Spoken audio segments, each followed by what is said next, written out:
faktor pengecualian ini dalam peralihan kepemimpinan Pak Jokowi ya yang ke-8 ini, faktor pengecualian nanti akan sangat berbicara. Dan apabila tidak hal ini diteruskan, saya yakin, maaf beribu-ribu maaf, revolusi alam akan terjadi.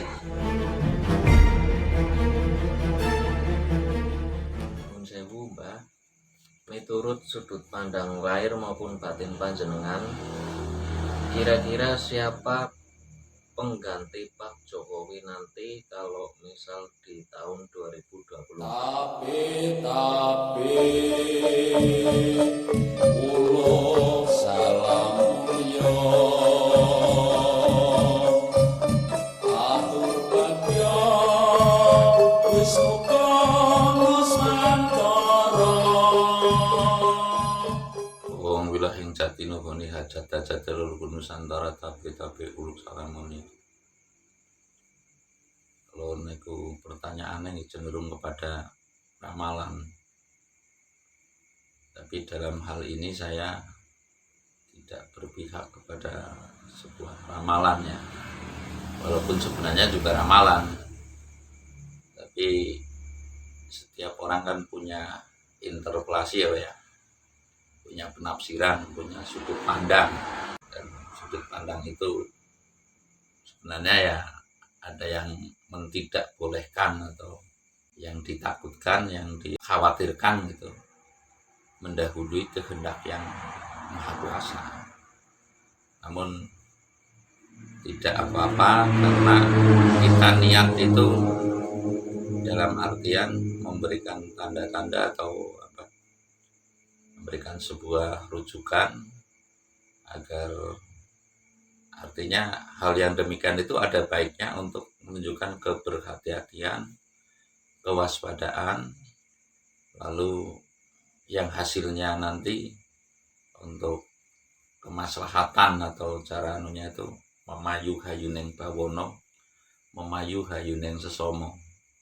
Memayu hayuneng bawono itu ya melindungi segenap alam, itu turut andil, maksudnya turut andil dalam memayu hayuneng bawono, kelestarian alam. Memayu hayuneng sesomo ya membangun jiwa kemanusiaan di tengah-tengah masyarakat ini gitu, yang sedang tengah-tengah kondisi pandemi dan sebagainya gitu. Bagaimana bisa mensemangati, bagaimana bisa memberikan hal-hal yang terbaik, hal-hal yang tidak menambah kegaduhan, hal-hal yang sifatnya protektif lah terhadap jiwa manusia agar terselamatkan, ya bisa tetap bahagia walaupun bersusah-susah gitu. Saya akan mengatakan bahwasanya ini kan pengganti Pak Jokowi, Presiden Indonesia yang keberapa nih? Ke-8 ya? Ini berarti besok ke-8. Iya, ke-8. Jadi sesuai dengan saya karena terlahir dari suku Jawa, kalau angka 8 ini kan angka wahyu nih. Jadi ya dulu saya diwejang oleh guru saya, pernah diwejang siji itu Gusti, tri itu pitakoneng urip catur. Catur itu kan 4, caturaning manungsa, panca itu indraning manungsa, 6 nemtokake laku, 7 koneng laku, 8 paraning wahyu, 9 paraning wali, 10 sempurnaning laku gitu. Ya kurang lebihnya angka 6 itu 6 toke laku, angka 7 itu 7 koneng laku, angka 8 itu paraning wahyu, 10 sempurnaning laku. Artinya saya akan berkata hitungan ke 2 itu kalau nggak unggul juga hancur, 2, 3 itu. Makanya kalau Raden Wijaya dulu itu punya itu Jaya Negara terus Tribuana Tunggadewi, terus Hayam Wuruk yang keempat, kalau nggak ribet ya unggul gitu loh. Termasuk juga pada angka yang ke-8 maksudnya. Kita menengok dari sejarah Kasultanan Ngayogyakarta Hadiningrat itu. Jadi untuk menuju kepada Sri Sultan Hamengkubuwono yang ke-8 itu putra mahkotanya saja itu sampai mengangkat 3 kali, yang keempat kalinya baru jadi kalau nggak keliru. Jadi untuk menjadi Sultan Hamengkubuwono yang ke-8, kalau nggak keliru ini mohon dikoreksi juga, itu mengangkat putra mahkota sampai dengan 3 kali, yang keempat kalinya baru bisa jumeneng, baru bisa lungguh, baru bisa mapan. Lalu kalau ini kan Jogja ini pokok nih, artinya memang cenderung kepada kiblat kita itu ke Jogja lah. Lalu Pakubuwono yang ke-8 juga itu hanya memegang tampuk kepemimpinan menjadi raja itu hanya 3 tahun. Itu sebelumnya ya era-ero, artinya memang disus ya, sampai dengan percaturan politik antara pujangganya keraton Solo ya, Kasunanan, pujangganya itu kan Ronggo Warsito dengan Hamengkubuwono yang sebelumnya sampai dengan yang ke-8 itu terjadi semacam konflik internal lah. Nah, artinya kita itu tinggal melihat dari sisi mana. Artinya sisi politika atau non politik. Kalau dari segi politik itu sangat-sangat mudah kita terka gitu. Artinya begini. Sekarang partai yang besar Indonesia ada berapa? 1, 2, 3, Gerindra termasuknya, ya kan? Gerindra itu. Nah ini kan calon presiden itu kan harus berperahu kepada partai kan? Ibaratnya harus ada partai pengusung ya, partai pengusung. Kalau dari PDI kurang lebihnya ini ya, kalau dikaitkan dengan Noto Negoro berarti Pak Ganjar Pranowo ya, atau mungkin kalau Pak Gatot Nurmantio tidak mungkin juga, karena selama ini kan kurang harmonis maksudnya melalui dengan hubungan dengan partai politik, ya kan? Nah, ini kalau Noto Negoro kaitannya, kalau nggak Ganjar ya paling itu. Kalau lagi ya sekarang Bu Risma kan sudah diangkat menjadi menteri sekarang ya. Ya. Kalau dari kendaraan partai politik ya bisa dibaca presidennya akan siapa, ya. Wakilnya akan siapa. Kalau mungkin nanti maaf kata Ibu Puan Maharani itu menjadi calonnya, kalau memang dipandang itu survei itu memungkinkan, lakulah cara kasarnya ya mungkin Bu Puan dengan Pak Ganjar Pranowo, atau kalau tidak kemungkinan ya Pak Ganjar Pranowo dan Bu Risma kemungkinan gitu loh, karena ini kendaraan politik lah. Nanti Golkar dengan Gerindra mungkin itu loh mencalonkan mungkin ya Bapak Anies Baswedan yang gubernur Jakarta itu sekarang.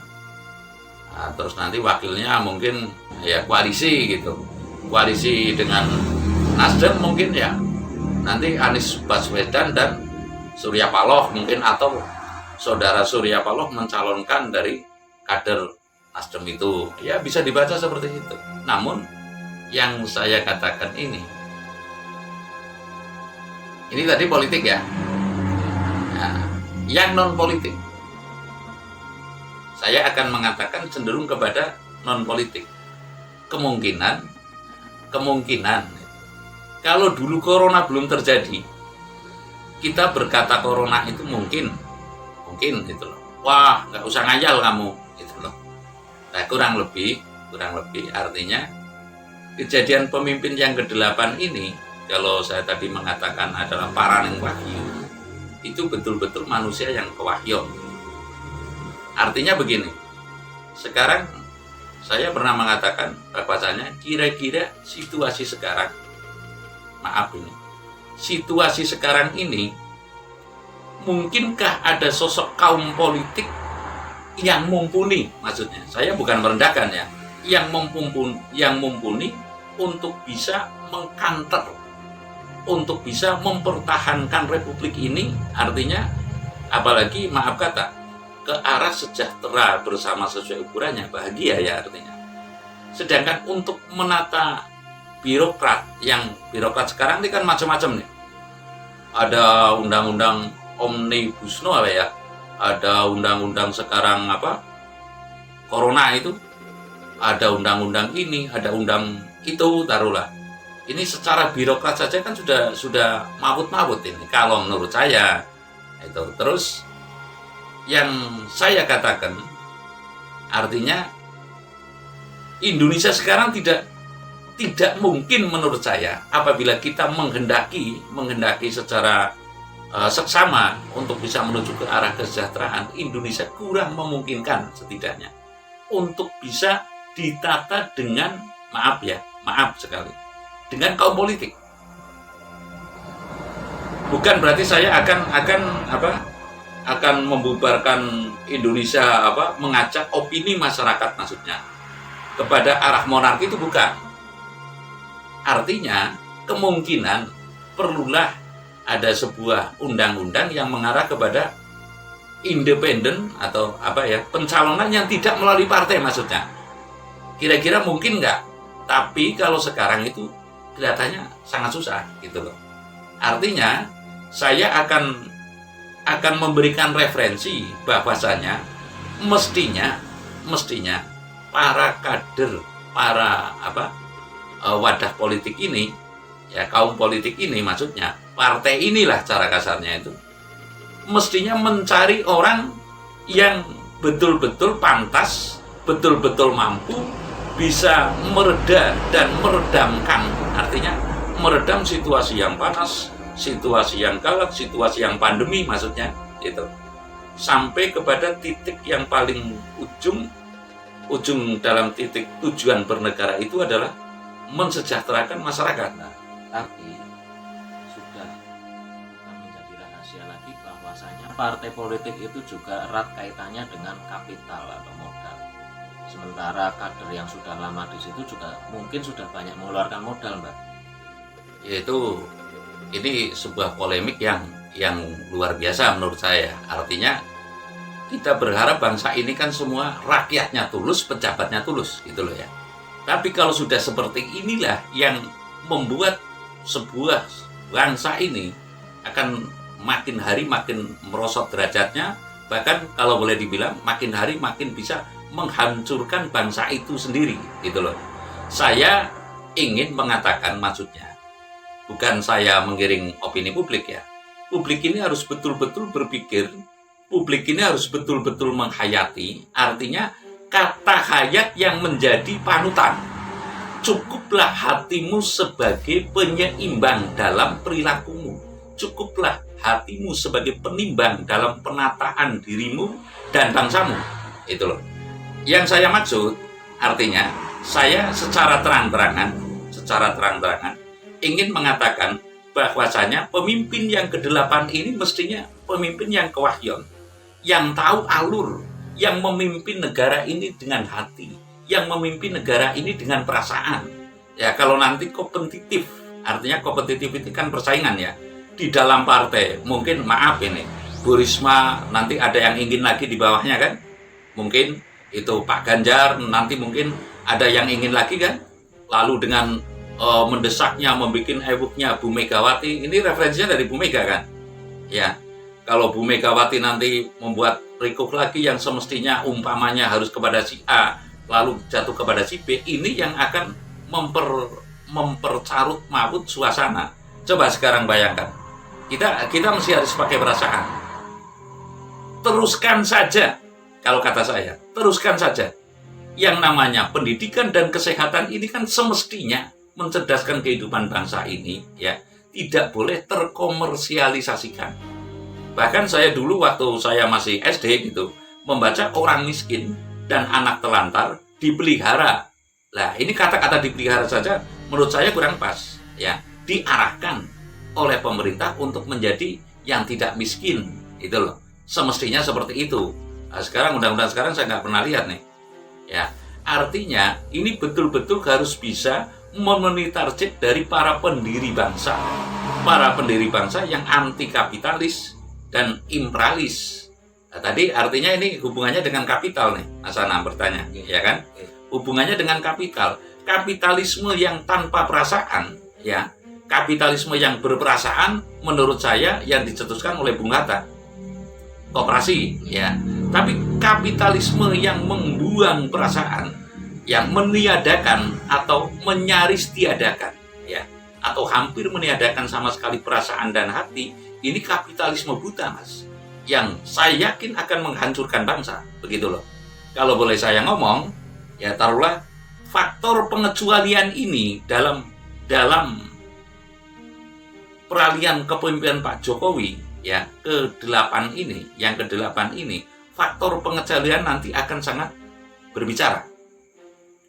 Sekali lagi saya katakan, faktor pengecualian akan sangat berbicara. Siapa yang menyangka kalau Bung Karno tahun 65 itu masih berpidato, berkobar-kobar, berapi-api di mata dunia. Tahun 67 lengser, ya kan? Tidak bisa menghindari Gajah Meto, Cinancang wit cinidogori, patine cineker ayam. Ini Pak Karno. Lalu Pak Harto, 97 masih menang pemilu kan? 98 juga harus lengser. Ya kan? Ini dua pemimpin yang besar yang taruhlah bisa membawa Indonesia menjadi swasembada, ya, ternyata juga begitu. Lalu kemudian reformasi kan, reformasi perpindahan itu ke Habibie, hilanglah Timur, ya kan. Lalu ke Bu Megawati, maaf ini konon, nah sesuai dengan data-data yang itu Indosat terjual. Terus apa itu lagi yang terjual? Terus apa ada pulau yang ibaratnya lepas, ya kan? Lalu pindah lagi. Saya tidak berbicara kepada Notonegoro, ya, sesuai ramalan. Tapi saya yakin ini ada pengecualian yang nanti akan mengubah Indonesia, ya. Walaupun masih republik, tapi tatanannya kemungkinan besar seolah-olah seperti monarki. Nah, lalu siapa? Ya, siapa ini? Menurut saya, ya, adalah kaum yang tanpa disangka-sangka kesampar kesandung datan wikan jalmo samyo ketambukan pudak sinupet cinandi. Artinya saya akan mengatakan kepemimpinan nanti betul-betul manusia yang kewahyon, yang bisa meredam bencana, dan apabila tidak hal ini diteruskan, saya yakin, maaf beribu-ribu maaf, revolusi alam akan terjadi. Artinya revolusi alam mungkin terjadi gunung-gunung meletus, mungkin terjadi pula cara gempa bumi, tsunami dan sebagainya. Ibaratnya akan terjadi goro-goro, Mas. Perang dunia kemungkinan. Artinya begini, ini polemik Indonesia kan sudah bukan Indonesia lagi. Ya. Sudah bukan Indonesia lagi. Ini polemik sudah polemik dunia, taruhlah. Jadi jangan-jangan yang saya maksud ini keprabawan oleh lakune Sang Sutopo kang gayuh wahyu ketentremaning dunia, ya, Nusantara dan bahkan dunia pada umumnya. Ini kemungkinan besar yang saya maksud, kalau terang-terangan lah cara kemungkinan besar saatnya, karena angka 8 ini adalah angka wahyu, saatnya Satria Piningit nanti muncul untuk memimpin Indonesia ini. Tentang Satria Piningit, ini sepertinya topik berulang yang sering dibahas setiap menjelang pergantian presiden. Karena 2014 Pak Jokowi juga banyak yang mengatakan bahwa dia atau beliau Satria Piningit. Apakah nanti akan ada isu-isu seperti itu lagi atau yang sesungguhnya seperti apa maksud panjenengan? Begini, Mas. Saya pernah membuat konten Satria Piningit tidak bisa dipalsukan. Ya, Satria Piningit ini tidak bisa dipalsukan maksudnya. Siapa saja boleh mengaku Satria Piningit. Tapi pada prakteknya melakukan, emangnya gampang mengaku jadi Satria Piningit? Iya kan? Itu loh. Yang saya maksud Satria Piningit yang sejati, Satria Piningit yang betul-betul caranunya laku ning ilmu kang nyoto, ya, yang betul-betul sembodo lahir lan batinnya dan membawa konsep baru. Itu artinya begini, banyak manusia yang mengaku Satria Piningit, ujung-ujungnya mencari, maaf kata, harta karun, itu loh, ya. Ujung-ujungnya banyak juga yang mendambakan pencairan dana dari Swiss, gitu loh. Kita harus terbuka. Boleh, saya bukan berarti tidak percaya urusan itu. Bukan berarti tidak percaya, sekali lagi saya mengatakan, bukan berarti tidak percaya. Tapi ini kita, ini Satrio Piningit harus bisa membuka hijab. Ya sekali lagi saya katakan, hijab dalam arti hijab lahir dan hijab batin. Hijab dohirnya, manusia sekarang kan cenderung dikendalikan oleh logika saja, Mas. Artinya terhijab, terbuka nalarnya, terbuka hatinya untuk bisa andil bagaimana menata Indonesia lebih sejahtera dan makin sejahtera hingga tidak ada yang lebih sejahtera. Pondasinya itu apa? Begitu loh. Yang saya maksud, Satria Piningit ini nggak bisa dipalsukan. Satria Piningit ini tidak bisa dipalsukan. Lalu membuka hijab batin. Hijab batin dalam artian seperti ini ya. Ketika kita belum terjadi pandemi, belum terjadi corona, apabila kita berkata, wah nanti dunia ini akan terperdaya oleh corona, mungkin tidak ada yang percaya. Mungkin tidak ada yang percaya, tapi kenyataannya setelah terjadi ini barulah percaya. Begitupun, maaf kata, kalau saya mengatakan, maaf ya, nanti tahun 2024 kemungkinan besar partai politik sudah tidak ada gunanya. Ini kalau saya mengatakan sekarang mungkin dianggapnya tidak masuk akal. Ya, bisa dipahami nggak ini? Mungkin sekali lagi, nanti tahun 2024-25 partai politik akan bubar, mungkin saya malah kena pasal gitu kan, ya kan? Tapi kalau melihat dari sudut pandang sekarang, tidak ada yang bisa kemungkinan besar untuk mengatasi situasi dan kondisi yang seperti ini kecuali manusia yang sangat dekat dengan Tuhannya, manusia yang punya nilai takwa dan hingga tidak ada yang paling takwa untuk menata Indonesia dan bahkan dunia. Karena ini kan sudah carut marut. Faktor pandemi ini kan mempengaruhi sektor ekonomi seluruh dunia. Jangan kita tidak percaya, maaf, boleh sekarang tidak percaya. Mungkin apa tidak, nanti Amerika Serikat akan malu mengakui adik kuasanya. Iya kan? Tapi ini kalau faktor politik, bisa nggak mengguncang seperti itu? Faktor politik sulit. Ya kan? Sulit untuk menguncang. Tapi faktor doa, karena nilai ketakwaannya Sang Satria Piningit ini, ya, itu bisa mengguncang dunia hanya dengan corona. Itu. Lalu mungkin nggak Cina itu nanti akan datang merunduk hanya minta didoakan? Karena maaf, mungkin cara bahasa kasarnya, dunia ini terkutuk. Ya kan? Artinya, saya akan mengatakan pemimpin yang ke-8 ini kemungkinan besar adalah Satria Piningit yang sejati, Mas. Ya, yang berujung nilai takwanya itu sudah tidak ada yang paling takwa. Dan saya pernah mengatakan bahwasanya bukan berkiblat kepada ayat suci, tapi kepada hayat suci. Bukan kepada kitab tulis, tapi kepada kitab tulus. Membacanya situasi, membacanya menata negara ini, menata bangsa ini, berpijak kepada kitab tulus, bukan kepada kitab tulis. Artinya, saya meyakini bahwasanya pemimpin Indonesia yang ke-8 ini adalah Satria Piningit yang sejati, yang kemungkinan besar untuk tahun-tahun ini, untuk tahun-tahun 2 tahun ke depan mungkin 2 atau maksimal 3 tahun ke depan. Tahun keempatnya kan ini sudah 2024 sudah pemilu nih ya. Jadi 3 tahun ini sedang sangat-sangat menata diri untuk membuka hijab lahir, artinya menalarkan seluruh anak bangsa ini, seluruh manusia ini. Hijab batin membuka hal-hal yang sifatnya bil ghaib atau wahyu, atau yang nanti akan membawa konsep baru. Wahyu, hijab, kata-kata langit lah, membawa konsep baru, menurunkan konsep baru, menurunkan hukum baru yang belum pernah terdeklarisir, yang belum pernah terdeklarisasi oleh hukum-hukum sebelumnya. Gitu. Contoh sekarang Indonesia merdeka masih hukumnya Belanda kan, ya kan? Ini mungkin tergelarnya hukum sah menurut hati dan perasaan yang diakui secara serta-merta oleh alam, oleh Allah, dan oleh rakyat Indonesia. Jadi saya intinya cenderung ya, bukan mengajak opini ini saya cenderung bahwasanya meyakini Indonesia ini pemimpin yang ke-8 adalah Satria Piningit yang sejati. Terima kasih.